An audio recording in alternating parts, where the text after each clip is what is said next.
মানে ধরেন আপনি যদি টাকা আনেন, ফর এক্সাম্পল আপনি হচ্ছেন ধামতি ইউনিয়নে, হ্যাঁ, আপনি আমাকে নির্বাচনে ফান্ডিং করলেন 20 লাখ টাকা 30 লাখ টাকা আপনি দিলেন, তাহলে কয়েকটা সার্ভিস আপনি আমাকে দিতে হবে, আমি আপনার কাছে লাইবল হয়ে যাবো। কি দিতে হবে? যেমন আপনার এলাকায় গরু বাজার হবে, তখন দেখা যাবে এই গরু বাজার আপনাকে দিতে হবে। তখন আপনি আমাকে ধরেন ওই আপনার এলাকায় ধরেন কোন একটা নিয়োগ হবে, কাজী নিয়োগ হবে, তখন দেখা যাবে সেইখানে আপনি হচ্ছে ইন্টারফেয়ার করার চেষ্টা করবেন। আপনার এলাকায় একটা জলমহল হচ্ছে আপনার এলাকায় হচ্ছে টেন্ডার হবে, তখন দেখা যাবে আমি সেখানে লাইবল। এখন প্রশ্ন হচ্ছে আমি কি এই ধরনের কোনো ব্যক্তি থেকে টাকা এনেছি কিনা, তাদেরকে এই সুযোগটা দিয়ে? উত্তর না। অর্থাৎ কোনো একটা নির্দিষ্ট ব্যক্তি আমাকে 50 লাখ টাকা দিবে, 20 লাখ টাকা দিবে, 10 লাখ টাকা দিবে, এবং সেটা হচ্ছে কি যে এবং সেটা হচ্ছে একদম আপনার আর আমার নিজস্ব বোঝাপড়া থাকবে বিষয়টা। এমন আমাকে যদি মানুষ টাকা দিতে চেয়েছে সেটা প্রকাশ্য দিবালোকে সবার সামনে যে আমি টাকা দিতে চাচ্ছি অন কন্ডিশন যে আমি আপনার কাছে অ্যাকাউন্টেবল না, এবং এর বিনিময়ে আমি আপনাকে কিছু দিতে পারবো না, এবং এটা দেবিদ্বারে সবাই জানে না। এখন ইয়েস, এটা থাকবে কখন? এটা থাকবে কখন? যখন আপনি তার সাথে কোনো ধরনের সিক্রেট কোনো আন্ডারস্ট্যান্ডিং এ যাবেন, যেমন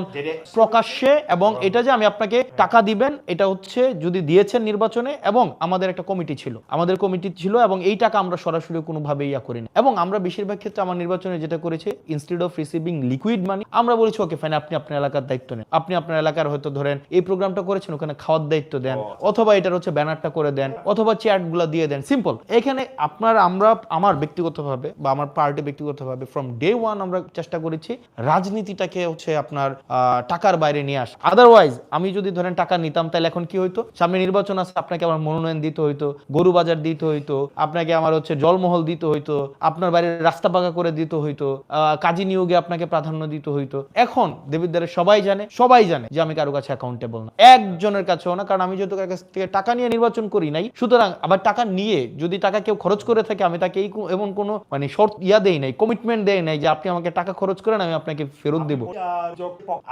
টাকাটাই তো আবার আপনি টাকাটা এবং যে নেয়া দেয়ার এবং এটা এক ধরনের প্রায়োরিটি ইনভেস্টমেন্ট। আপনাকে ইনভেস্ট করছে, আপনি হচ্ছে কেউ অনার চায়, কেউ পদ চায়, কেউ টাকা চায়, আপনি কোন ফর্মে, তিনটা ফর্মে হচ্ছে আপনি ফেরত দিবেন। কেউ তো হয়তো আপনি তাকে সম্মান দিয়ে কোনো একটা পদ দিবেন, অথবা তাকে কোনো ফর্মে তাকে হচ্ছে অ্যাকোমোডেট করবেন, অথবা তাকে কোনো একটা ব্যবসা পাতি দিবেন। আপনি আমার দেববিদ্যালয়ে খোঁজ নিতে পারেন, এটা যেহেতু পাবলিক প্রোগ্রাম সবাই জানে, এবং এখন এক্সট্রা ইনফরমেশন সবার কাছে আছে, প্রশাসনিক ট্রান্সপারেন্সি আছে। আপনি দেখবেন আমি বিষয়ে সব এটা পলিসি যেটা হওয়ার টেন্ডারমেন্টে যাওয়া কাজ আমার ইভেন আমার কর্মীদের কাছে আমি কমিটেড না যে আপনি যেহেতু আমার নির্বাচন, যেমন আমি হচ্ছে নির্বাচন পরপরই আমি একটা প্রবলেম যে কিছু এক লোক আসে, তার মেয়ে সে ফেল, তো তার ফর্ম ফিল আপ কেন টেস্টে ফেল, তার ফর্ম ফিল আপটা করার কেন নিয়ম আছে, ফেল করলে তাকে অ্যালাউ। তখন উনি বলল আমি তো নির্বাচন কাজ আমার আপনি তো দেই না যে আমার নির্বাচনে কাজ করলে আপনি ফর্ম ফিল করলেও করাই। বরং এটা হইতে পারতো যে একটু টাকা আপনি টাকা রাখতে পারছেন না, 10,000 টাকা হয়তো ফর্ম ফিল আপ, এই ক্ষেত্রে তো আমরা পারতাম। এটা আমাদের একজন এটা একটা মানে যে পজিটিভ ভাবে অ্যাপ্রোচ করার, এটা অন্তত করতে পারেন আমার কাছে। তো সবাই এই অ্যাকশনটা করে, তবে আমি এই জায়গাটা এটার লাগামটা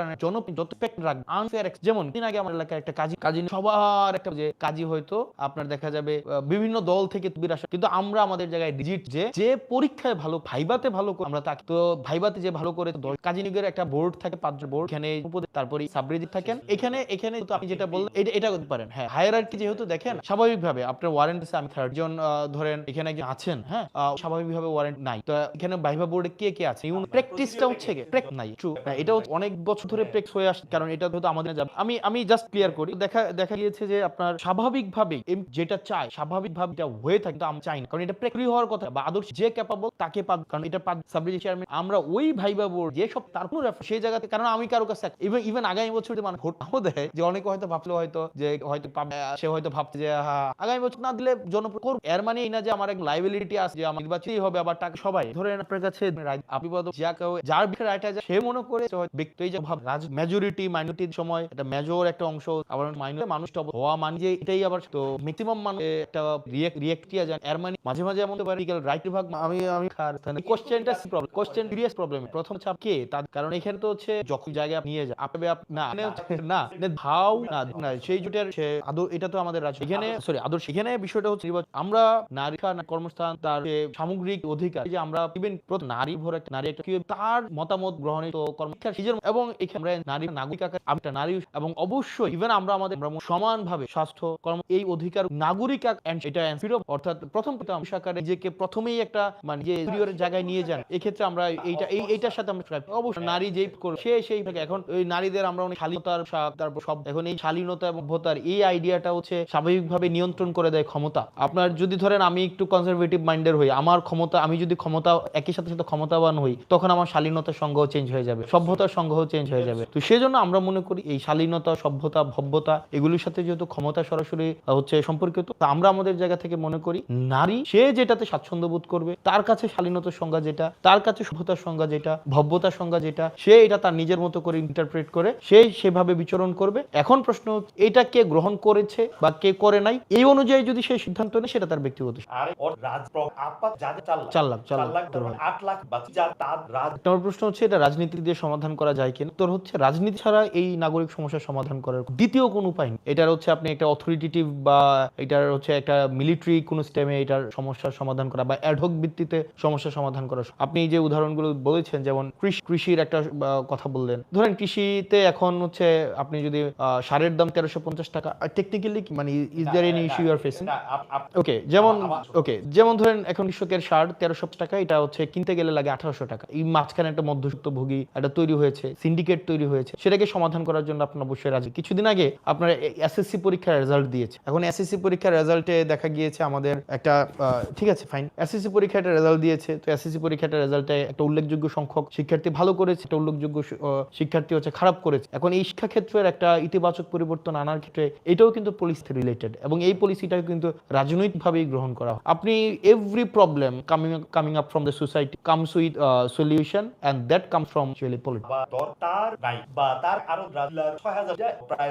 এখন এটা তো অবশ্যই স্বাভাবিকভাবেই আপনি যেটা বললেন যে একজন সংসদ সদস্যর এটা কিভাবে ডিল করে। তো প্রথমত হচ্ছে যে এই যে ধরেন আপনি বলেন হিমাগার নাই বা হিমাগার হচ্ছে একজন কাজ করতে পারছে না, বিদ্যুৎ নাই, তো সেই ক্ষেত্রে তো আমাদের মানে একজন পলিসি মেকার হিসেবে হোয়াট বি আপনি তো এক্সপেক্ট করেন we will be coming up with better solution, better implementable হচ্ছে আপনার যেটাকে ইমপ্লিমেন্ট করা যায় এরকম পলিসি নিয়ে আমরা আসবো। তো আমরা তো সেটা নিয়ে এসেছি, যেটা সামগ্রিক শুধু একজন না, একটা সামগ্রিক সমাজ ব্যবস্থা সামগ্রিক সমস্যাটাকে আসলে অ্যাড্রেস করে। যেমন বিদ্যুৎ সমস্যাটা কিভাবে সমাধান করা যায়, গ্যাসের সমস্যাটা কিভাবে সমাধান করা যায়, এটা আপনি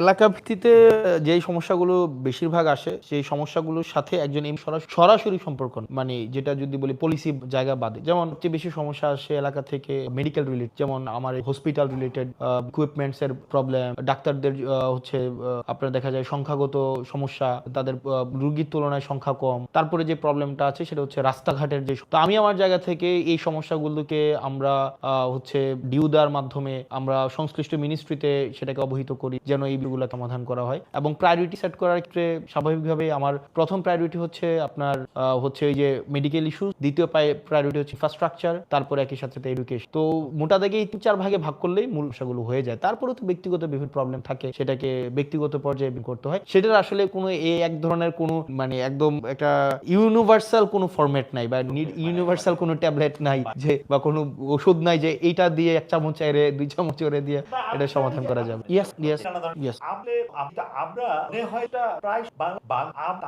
এখন এটা হচ্ছে কি ধরেন আমার প্রশ্নের জায়গাটা হচ্ছে আমার কাছে স্পষ্ট না। ধরেন আপনি কে করতেছে মানে আমরা করতেছি।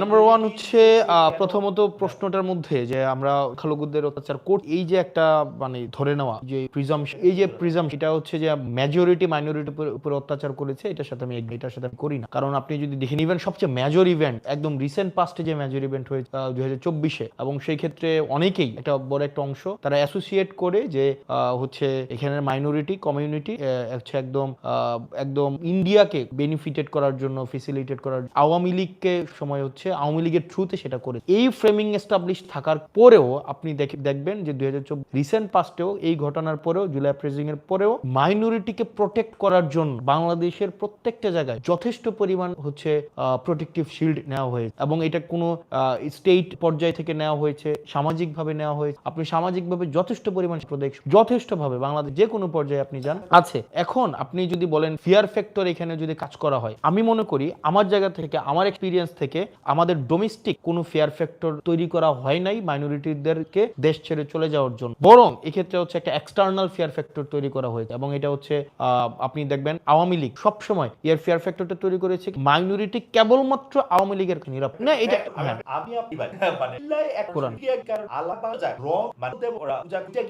এখন দেখেন মানে আপনি সোসাইটিতে ধরেন আপনি স্বাভাবিকভাবে প্রত্যেকটা ধর্ম আপনার এখানে মাইনরিটি যারা আছে সংখ্যাগত মাইনরিটি এখানে প্রত্যেকেই বাংলাদেশী হিসাবে আমি দেখি। এই যে মেজরিটি মাইনরিটি সংখ্যাগত জায়গা থেকে আমরা এইভাবে বিভাজনটা প্রত্যেকেই বাংলাদেশ যারা নিজেদেরকে বাংলাদেশী মনে করে না টু আস তারা হচ্ছে মাইনরিটি, কিন্তু হিন্দু সংখ্যাগত কম বলে হিন্দুদেরকে মাইনর হিসেবে যেভাবে ফ্রেমিং করা হয়, বৌদ্ধদেরকে মাইনর হিসেবে যেভাবে করা হয়, পাহাড়িদেরকে মাইনর হিসেবে ফ্রেমিং করা হয়। আমরা এইভাবে দেখতে চাই না, আমরা আমাদের থেকে এইভাবে দেখতে চাই না, বরং এই বিভাজনের ঊর্ধ্বে উঠে আমরা বরং এই সাম্প্রদায়িক প্রীতি বজায় রেখে অতীতে যে ঘটনাগুলো ঘটেছে এবং সেটাতে হচ্ছে আপনি যেটা বললেন যে এখানে স্টেট কোনো ক্ষেত্রে পলিটিক্যাল পার্টি পেট্রোনাইজ এখানে হচ্ছে ভীতি তৈরি করা হয়েছে, কিছু এক্সটার্নাল ভীতি তৈরি করা হয়েছে, সেগুলো যেন আর না ঘটে, বরং এখানে প্রত্যেকটা হচ্ছে মানুষ, প্রত্যেকটা ধর্মের মানুষ, বর্ণের মানুষ সে যেন এখানে ওন ফিল করে থাকতে পারে, সেটার জন্য যথাযথভাবে আমরা চাই এই পরিবেশটা তৈরি হোক। অতীতে আমরা মানে আপনার টকশো শুরুতেই যে বিষয়টি এসেছে যে অতীতের যে ঘটনাগুলো যেখানে একটা আনইজিনেস তৈরি করেছে, সোসাইটির মধ্যে হারমোনি যেটা নষ্ট করেছে, সেটির জন্য পুনরাবৃত্তি আর না ঘটে সেই জায়গাগুলোতে হচ্ছে আমরা সচেষ্ট।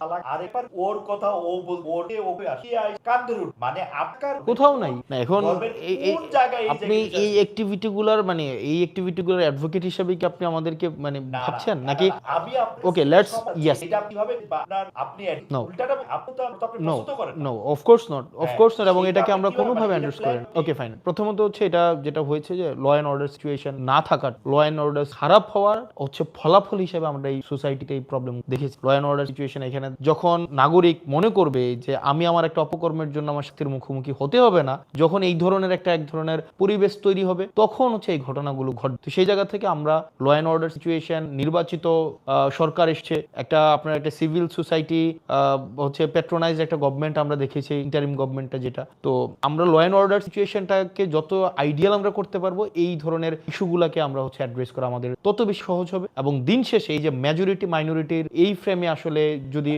দেখা হয়, এই প্রবলেমগুলো দিন শেষে স্থায়ীভাবে সমাধান হবে না, বরং আমাদের এগুলাকে সবাইকে অ্যাকোমোডেট করে তারপর হচ্ছে এই সমস্যার সামগ্রিক অ্যাপ্রোচ প্রয়োজন। যে মাইনরিটি মেজরিটি এই বাইনারি সেট করে শুরুতেই যখন আপনি একজনকে মাইনরিটি হচ্ছে কোটিপতি, ইয়েস এনি গোষ্ঠী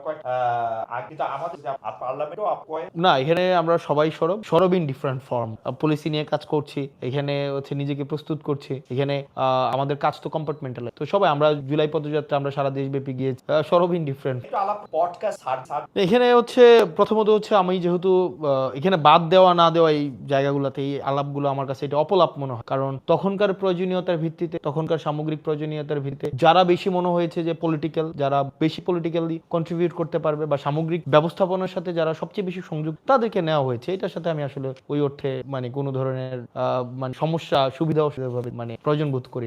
আমি শুরুতে বলেছি রাজনীতিটাকে যদি আপনি হচ্ছে বর্জুয়াদের ব্যবসায়ীদের বাইরে নিয়ে আসতে পারে, এটা আসলে খুবই ডিফিকাল্ট হচ্ছে ইতিবাচক, কারণ এই সংসদেও আমাদের এই যে 300 জন আছে, এখানেও বিভিন্ন ব্যবসায়ীর প্রতিনিধি হিসেবে এই সংসদ, এবং দেখা যায় কি আপনার নির্বাচনে দেখা যায় বিভিন্ন ব্যবসায়িক প্রতিষ্ঠান ফান্ড 20 কোটি 50 কোটি 10 কোটি 30, তার মানে আপনি ওর রিপ্রেজেন্ট হিসেবে আপনি তার পারপাস সার্ভ করবেন, ওই প্রতিষ্ঠান ফ্রেন্ডলি হচ্ছে পলিসি আপনি মেক করবেন। এবং দেখা গিয়েছে কি বসুন্ধরার যে মিডিয়া, আপনি নিজে মিডিয়ার মানুষ, আপনি জানেন এটা এক ধরনের, এটা হচ্ছে পুরা মিডিয়াকে যেভাবে হচ্ছে আপনার নিয়ন্ত্রণ করে বা এক ধরনের প্রপাগান্ডা সেল হিসেবে পরিণত হয়েছে, মূলত হচ্ছে আমাদের লড়াইটা সেটার বিরুদ্ধে। আপনার বসুন্ধরা হচ্ছে কর্মসংস্থান নিশ্চিত করে, সেটা ডিফারেন্ট আলাপ, কিন্তু মিডিয়াকে যেভাবে কুক্ষিগত করেছে এটাকে কোনোভাবে আসলে মিডিয়া বলা যায় না। যেমন বসুন্ধরার বিরুদ্ধে পার্লামেন্টে কথা বলার কারণে আমার 80 ঘন্টায় আমার বিরুদ্ধে 99টা হচ্ছে করা হয়েছে, এবং ব্যক্তিগত হুমকি দামকি এগুলো তো রেগুলার ইভেন্ট, এগুলা নিয়ে আসলে ওইভাবে পাত্তা দেওয়ার মতো আমি কিছু মনে করি না, কারণ এটা করবে, তাদের কাজ এটা করা, আর আমাদের কাজ এটার বিরুদ্ধে যৌক্তিক বিরোধিতা অব্যাহত রাখা। বসুন্ধরার মিডিয়া যেগুলো রয়েছে এগুলো হচ্ছে দেখবেন হচ্ছে